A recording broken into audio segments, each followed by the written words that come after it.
आज शारदीय नवरात्रि का अंतिम दिन है और नवरात्रि के 9वें दिन मां दुर्गा की 9वीं शक्ति माता सिद्धिदात्री की पूरे विधि विधान के साथ पूजा अर्चना की जाती है।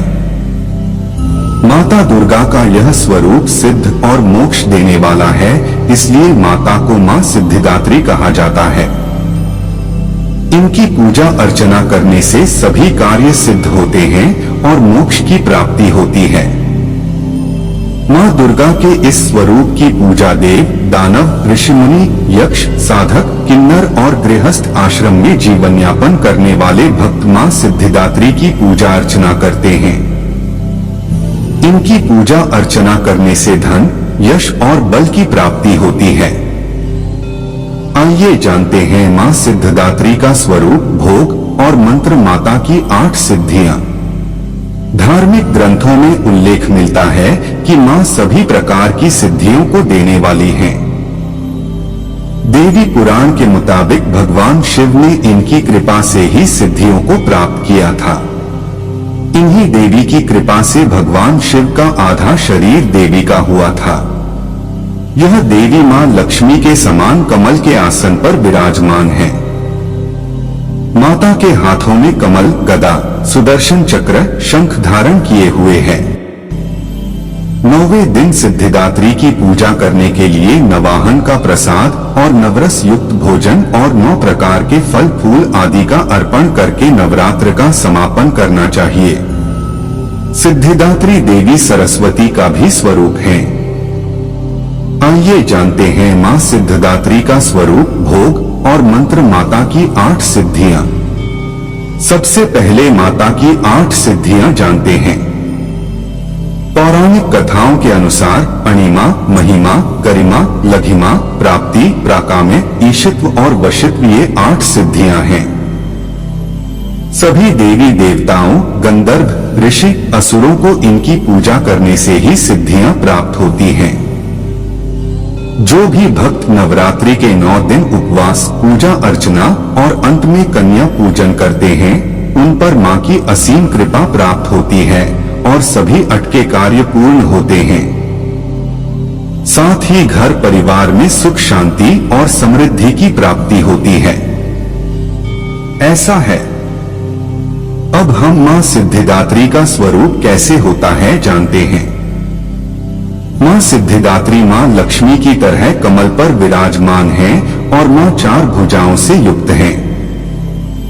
माता के दाहिनी तरफ के नीचे वाले हाथ में कमल पुष्प और ऊपर वाले हाथ में शंख सुशोभित है। वहीं बाएं तरफ के नीचे वाले हाथ में गदा और ऊपर वाले हाथ में चक्र सुशोभित है।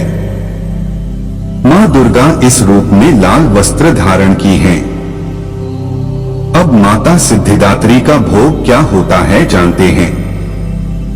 9वें दिन माता सिद्धिदात्री को हलवा, पूरी, काले चने, मौसमी फल, खीर और नारियल का भोग लगाया जाता है। माता की पूजा करते समय बैंगनी या जामुनी रंग पहनना शुभ रहता है। यह रंग अध्यात्म का प्रतीक होता है। इसके बाद मां सिद्धिदात्री पूजा विधि जानेंगे।